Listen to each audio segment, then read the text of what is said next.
नमस्कार, स्वागत है आपका 10 न्यूज में और दिन भर की तमाम खबरों के साथ मैं हूं आरती सिंह। 24 घंटे के भीतर दो हत्या के बाद सकरा इलाके में दहशत का माहौल। अपराधियों ने एक और व्यक्ति की गोली मारकर कर दी हत्या।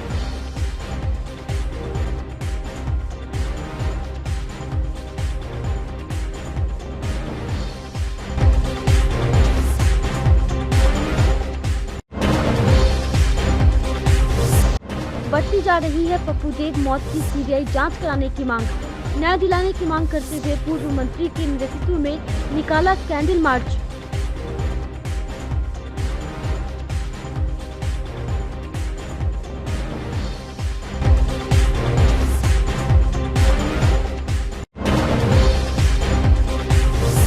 और मनोज कुमार बने मरवन और सावन पासवान बने बोछा प्रखंड प्रमुख।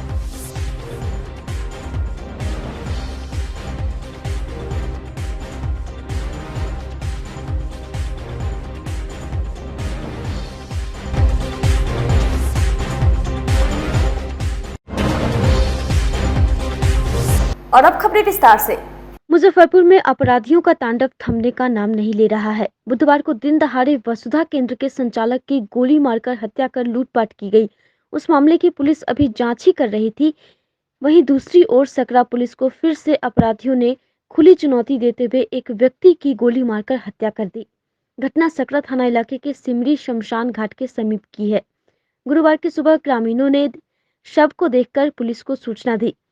सकरा पुलिस घटनास्थल पर पहुंचकर छानबीन की, देखा कि उसके आंख के ठीक बगल में गोली लगी थी, जिससे उसकी मौत हुई थी। लाश के आसपास खून भी था। मृतक के पास से कई रसीद मिले हैं, जिसे पुलिस ने जब्त कर लिया और शव को कब्जे में लेकर पोस्टमार्टम के लिए भेज दिया गया है। मृतक की पहचान समस्तीपुर जिला के कल्याणपुर थाना क्षेत्र के प्रतापपुर निवासी 35 वर्षीय विपिन शाह के रूप में हुई है। जानकारी के मुताबिक विपिन पिकअप चलाता था। वह सामान लोड कर एक जिले से दूसरे जिले जाया करता था। संभावना जताई जा रही है कि पिकअप लूटने के दौरान अपराधियों ने विपिन को गोली मारकर मौत के घाट उतार दिया। 24 घंटे के अंदर में सकरा इलाके में दो हत्या से वहां के लोगों के बीच दहशत का माहौल है। डीएसपी पूर्वी मनोज कुमार पांडे ने बताया कि हत्याकांड के उद्भेदन के लिए विशेष टीम बनाई गई है। जल्द ही अपराधी पुलिस की गिरफ्त में होंगे। साइड में देखिए जो लाश फेंका हुआ है, उसके बाद हम लोग पुलिस को सूचना किए कि अपने इधर का लगता नहीं है जो लाश है, बाहर से इसको लाके मार के फेंक दिया है। सुरक्षित सुनसान जगह देख करके फेंक दिया है। ये तो पुलिस का अनुसंधान का विषय, हम लोग तो नहीं बता सकते हैं कि कैसे इसकी हत्या हुई है। जी बिल्कुल, सकरा थाना क्षेत्र के अंतर्गत एक व्यक्ति का शव बरामद हुआ है और उसमें हम लोग फर्दर इन्वेस्टिगेट कर रहे हैं। सर गन शॉट वगैरह का भी इसमें इंजरी? हाँ, गन शॉट इंजरी है और ऐसा प्रतीत होता है कि हत्या कहीं और हुई है और डेड बॉडी को यहाँ पे ला करके फेंक दिया गया है। हम लोग इन्वेस्टिगेट कर रहे हैं, हर बिंदु पर इन्वेस्टिगेट कर रहे हैं। गुरुवार को पप्पू देव को न्याय दिलाने की मांग को लेकर भूमिहार ब्राह्मण सामाजिक फ्रंट के द्वारा कंपनी बाग स्थित शहीद स्मारक स्थल से कैंडल मार्च निकाला गया। यह कैंडल मार्च शहर के विभिन्न मार्गों से होते हुए सरायगंज टावर चौक पहुंचा। फ्रंट के सदस्य पप्पू देव को न्याय दिलाने को लेकर सीबीआई जांच की मांग और बिहार सरकार के खिलाफ जमकर नारेबाजी कर रहे थे। फ्रंट के कार्यकारी अध्यक्ष पूर्व मंत्री अजीत कुमार ने नीतीश सरकार को कटघरे में खड़ा करते हुए कहा कि सवर्णों को सरकार प्रायोजित ढंग से इनकाउंटर के नाम पर मर्डर कर रही है, जिसे लेकर सड़क से सदन तक भूमिहार ब्राह्मण सामाजिक फ्रंट अपनी लड़ाई जारी रखेगा। पूरे राज्य में भूमिहार समाज को टारगेट करके अपराधी और सरकार चुन कर सामाजिक कार्यकर्ताओं का हत्या कर रहा है। हाल के दिनों में सहरसा में पप्पू देव का पुलिस कस्टडी में हत्या हुआ। पुलिस ने फर्जी इनकाउंटर बना के हार्ट अटैक से मरने का बात एक कहानी गढ़ा, लेकिन पोस्टमार्टम रिपोर्ट आने के बाद पुलिस का चेहरा पूरी तरह बेनकाब हो गया है। ये हत्या पुलिस सफेदपोश के गठजोड़ का परिणाम है। आज राज्य के 38 जिला में भूमिहार ब्राह्मण सामाजिक फ्रंट की ओर से न्याय मार्च, कैंडल मार्च निकालकर हम राज्य सरकार से मांग करते हैं कि इस हत्याकांड का शीघ्र सीबीआई से जांच कराओ, न्यायिक जांच कराओ। अगर आप न्यायिक जांच नहीं कराओगे तो हम सड़क से लेकर न्यायालय तक संघर्ष करेंगे। उसी क्रम में ये मुजफ्फरपुर में आज कैंडल मार्च निकला है और हमें स्पष्ट करना है, सरकार को आगाह करना है कि जब चुनाव आता है तो एनडीए जो बिहार और दिल्ली में सत्तासीन है, इस समाज का वोट लेकर सत्ता में बैठ गई है और चुन चुन कर बिहार में इस समाज के लोगों का हत्या हो रहा है। हम राज्य सरकार को, केंद्र सरकार को हम चेतावनी देते हैं कि आप इस घटना को अगर इस घटना को की जांच सीबीआई से नहीं कराइएगा तो आने वाले दिनों में इस समाज का बच्चा बच्चा आपसे हिसाब लेगा और हम सड़क पर भी लड़ेंगे, न्यायालय में भी लड़ेंगे। गुरुवार को अनुमंडल कार्यालय पूर्वी में मुरौल और बोछा प्रखंड के प्रमुख एवं उप प्रमुख का चुनाव हुआ। वहीं अनुमंडल पश्चिमी के कार्यालय में मरवन और सरैया के प्रमुख एवं उप प्रमुख का चुनाव शांतिपूर्ण संपन्न हो गया। मुरौल के प्रमुख मनोज कुमार एवं उप प्रमुख बबीता कुमारी बनी। मनोज कुमार झा अपने निकटतम प्रतिद्वंदी लकी कुमारी को एक मत से हराया और प्रमुख पद पर काबिज हुए। वहीं उप प्रमुख पद के लिए हुए चुनाव में बबीता कुमारी ने अपने निकटतम प्रतिद्वंदी रूपक कुमार को एक मत से पराजित किया। वहीं बोछा प्रखंड के प्रमुख पद के लिए सावन कुमार पासवान निर्विरोध निर्वाचित हुए। वहीं उप प्रमुख पद के लिए कासिम नदीम फरीदी ने लीला देवी को एक मत से पराजित कर उप प्रमुख के पद पर कब्जा किया। शुक्रवार को पूर्वी अनुमंडल के साकरा, बंदरा और मुशहरी प्रखंड के प्रमुख और उप प्रमुख पद का चुनाव होगा। वहीं पश्चिमी अनुमंडल के प्रखंड के प्रमुख और उप प्रमुख पद का चुनाव संपन्न होगा। चुनाव पर्यवेक्षक के रूप में तैनात अपर समाहर्ता राजेश कुमार ने बताया कि निष्पक्ष चुनाव कराना प्रशासन का लक्ष्य है। वहीं विजयी प्रमुख और उप प्रमुखों को भूमि सुधार मंत्री रामसूरत राय ने अपनी ओर से बधाई दी है। नहीं, कब उसका जो अध्यक्ष थे वो तो अनुमंडल दंडाधिकारी थे पूर्वी मुजफ्फरपुर, प्रेक्षक के रूप में हमारी वहाँ प्रतिनियुक्ति थी। तो वहाँ प्रमुख में मुरौल में मनोज कुमार को 6 मत मिले थे और लकी कुमारी को 5 मत मिले थे। इस आधार पर मनोज कुमार जो है निर्वाचित घोषित किए गए। उप प्रमुख में बबीता कुमारी को 6 मत मिले थे और रूपक कुमार को 5 मत मिले, तो बबीता कुमारी को निर्वाचित घोषित वहाँ किया गया है। बोचहा में एक ही कैंडिडेट हुए साजन कुमार पासवान, तो साजन कुमार पासवान निर्विरोध निर्वाचित हुए प्रमुख के रूप में। और वहाँ उप प्रमुख में 2 कैंडिडेट हुए, आसिम नदीम फरीदी और लीला देवी। आसिम नदीम फरीदी को कुल 14 मत आए और लीला देवी को 13 मत आए। इस तरह से आसिफ नदीम फरीदी अधिक मत लाने के कारण निर्वाचित घोषित किए गए उप प्रमुख के रूप में। सर्वप्रथम मैं आपके माध्यम से अपने पूरे बिहार वासियों को, देशवासियों को नव वर्ष की ढेर सारी शुभकामनाएं देता हूं और ख़ास साथ ही साथ अभी बोचहा प्रखंड के प्रमुख का चुनाव संपन्न हुआ है, जिसमें सज्जन पासवान बोचहा से निर्विरोध चुने गए हैं। अभी मुझे जानकारी मिली है, इसलिए मैं अपने बोचहा के उन तमाम जनता को, उन पंचायत समितियों को जो निस्वार्थ भाव से, ट्रांसपेरेंट तरीके से घर पे रह करके उन्होंने मतदान किया है, ये मुजफ्फरपुर ज़िले के लिए और बिहार के लिए ऐतिहासिक कदम है, जो एक बोचहा के अंदर अच्छे परिणाम का नतीजा है कि बोचहा के प्रमुख निर्विरोध चुने गए। मुजफ्फरपुर में स्मार्ट सिटी को लेकर गुरुवार को नगर निगम में बैठक हुई। इसमें मेयर राकेश कुमार पिंटू ने जल जमाव से निजात को लेकर प्रस्ताव रखा, जिसमें उन्होंने शहर का पानी सीधे फर्दों में गिरने की बात कही। बैठक में स्मार्ट सिटी के सीईओ भूदेव चक्रवर्ती की अध्यक्षता में हुई। इसमें मेयर के अलावा परामर्शदर्शी के रूप में एलएस कॉलेज के प्राचार्य डॉक्टर ओपी राय और एमआईटी के प्राचार्य भी थे। मेयर ने बैठक में प्रस्ताव रखा कि अभी जो ड्रेनेज सिस्टम तैयार हो रहा है, अगर उसका पानी फर्दों में गिरेगा तो शहर को जल जमाव से मुक्ति मिलेगी। उन्होंने बताया कि माल गोदाम से ब्रह्मपुरा तक ड्रेनेज सिस्टम तैयार हो रहा है, जिसका ढलान ब्रह्मपुरा की तरफ है। इसे संजय सिनेमा रोड से दामोदर गुमती होते हुए सीधे फर्दों की तरफ करने की आवश्यकता है। इससे शहर का पूरा पानी सीधे सीधे फर्दों में गिरेगा और जल जमाव की समस्या नहीं होगी। मेयर ने कहा कि सीईओ ने उनके प्रस्ताव को सराहा है और इसे लागू करने की बात कही है। स्मार्ट सिटी के बैठक में सीईओ बुद्धदेव चक्रवर्ती,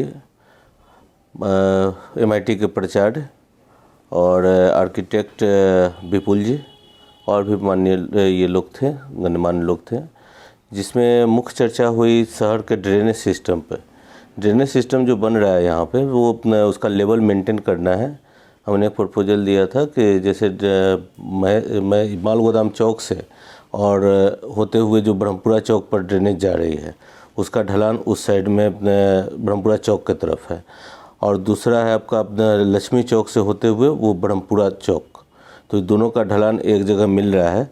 तो इसका डायरेक्ट संजय सिनेमा रोड होते हुए दामोदरपुर गुमटी होते हुए फर्दों में डायरेक्ट जोड़ने के लिए इसका प्लान दिया गया है। उन्होंने प्लान समझाया, बहुत अच्छा लगा उनको, और बोले कि ज़रूर इसको लागू करेंगे क्योंकि इससे बहुत सी समस्या ड्रेनेज की सुधर जाएगी।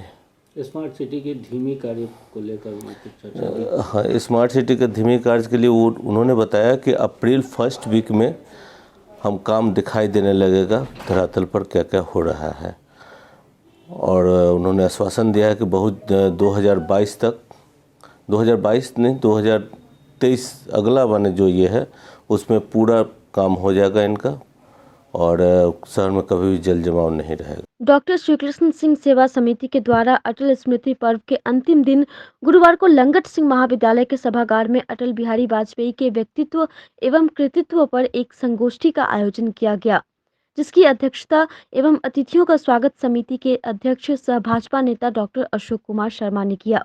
वहीं कार्यक्रम का उद्घाटन राजस्व एवं भूमि सुधार मंत्री रामसूरत राय सहित अन्य अतिथियों ने दीप प्रज्वलित कर किया।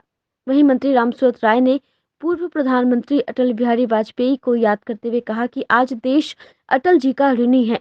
अटल जी ने जो संघर्ष किया उसे आज के जनप्रतिनिधियों को याद रखना चाहिए। साथ ही कहा कि अटल स्मृति पर्व का आयोजन हर वर्ष होना चाहिए।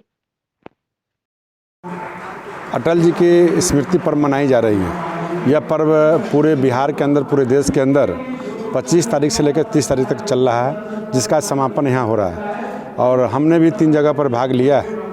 आज उसी समापन सत्र में मैं यहाँ आया हूँ, और अटल जी का जो सोच था, आज हम लोगों की जो धारणा है सदैव अटल, यानी अटल जी हम लोगों के बीच से गए नहीं हैं, और अपने जीवन में, अपने कविता में कहा करते थे कि मैं हार से भी हार नहीं मानता, यानी आज जीता जागता सबूत तो गवाह के रूप में उनके मरणोपरांत भी आज सभी देश के लोगों को कहीं न कहीं किसी काम में लगा के रखे हैं। आज उनकी याद को हम लोग ताज़ा कर रहे हैं, यानी उनके कदम चिन्हों पर उनके सपने को, अधूरे सपनों को पूरा करने के लिए भारतीय जनता पार्टी और देश के सभी समाज, सभी वर्ग के लोग आज तत्पर हैं, और पक्ष के साथ साथ विपक्ष भी उनको नमन करता है। ये बहुत बड़ी बात है। मुजफ्फरपुर जिला स्तरीय अंतर विद्यालय खेलकूद प्रतियोगिता 2021 के विभिन्न खेलों में गोल्ड, सिल्वर और ब्रॉन्ज मेडल हासिल कर Saint Joseph Senior Secondary School के बच्चों ने न सिर्फ अपना बल्कि अपने विद्यालय का नाम रोशन किया है। गुरुवार को पानापुर स्थित स्कूल कैंपस में आयोजित समारोह में इन छात्र छात्राओं को सम्मानित किया गया।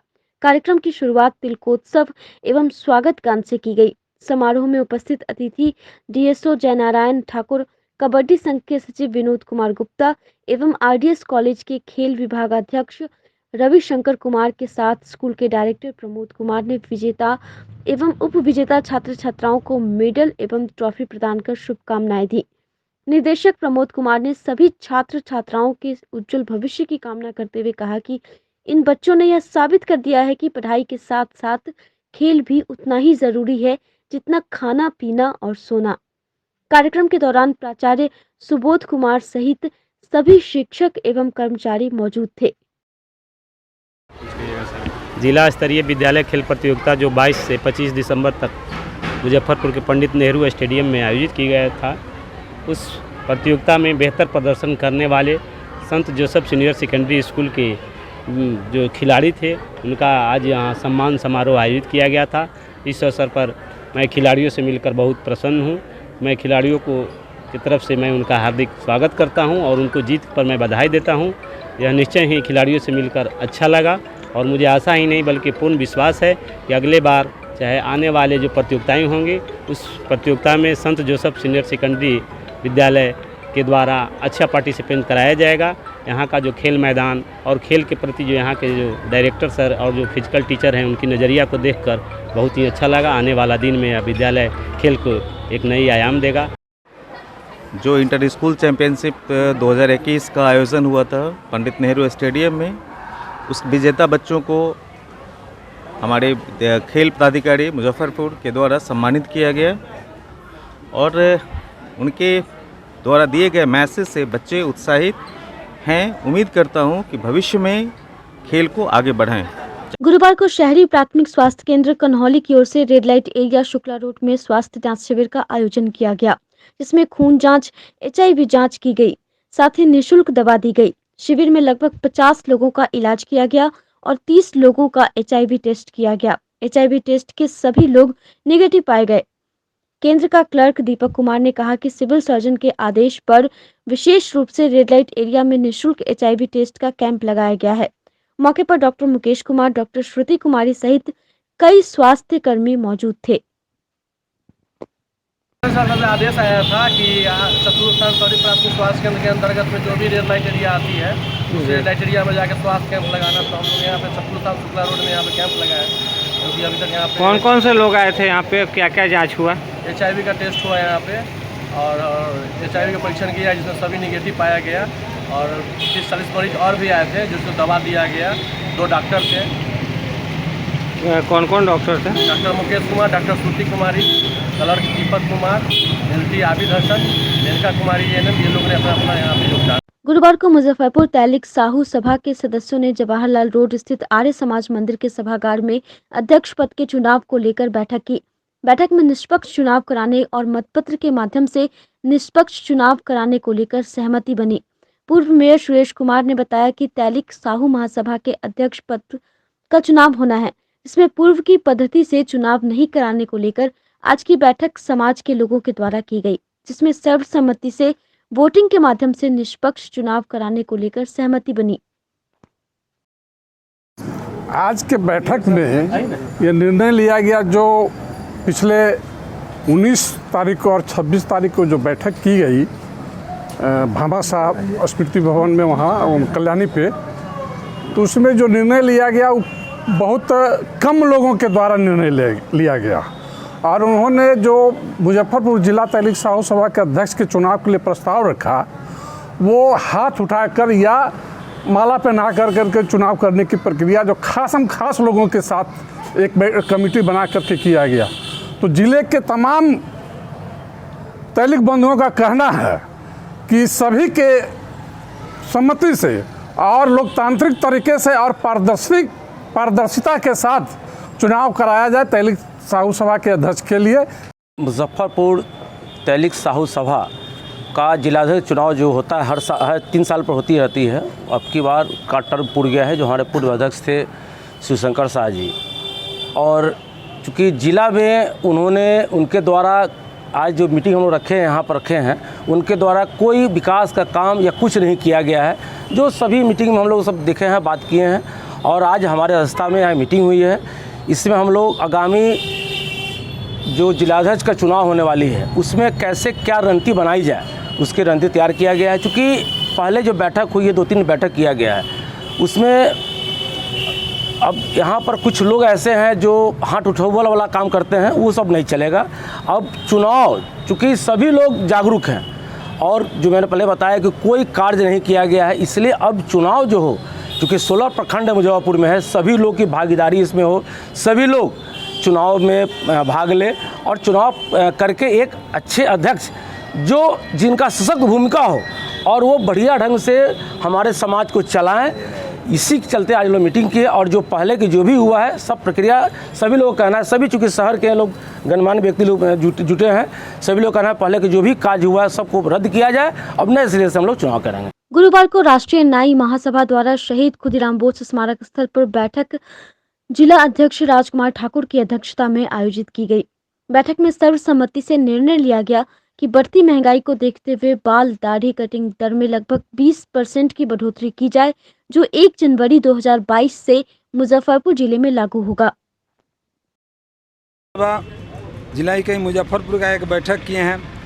बैठक में हम लोग पुनः संगठन का विस्तार भी करेंगे, जिसमें सर्वसम्मति से ट्रेड यूनियन का जिला अध्यक्ष हम लोग आदरणीय राम आधार ठाकुर जी को मनोनीत किए हैं और इनके नेतृत्व में आशा ही नहीं पूर्ण विश्वास करते हैं कि मुजफ्फरपुर संगठन में काफ़ी मजबूती आएगी और हम लोग पुराने दर में लगभग 20% का बढ़ोतरी करके 1 जनवरी 2022 से हम लोग मुजफ्फरपुर ज़िले के तमाम सैलून संचालक एवं जेंट्स ब्यूटी पार्लर वाले लगभग 20% के बढ़ोतरी करके बाल दाढ़ी बनाने का काम करेंगे।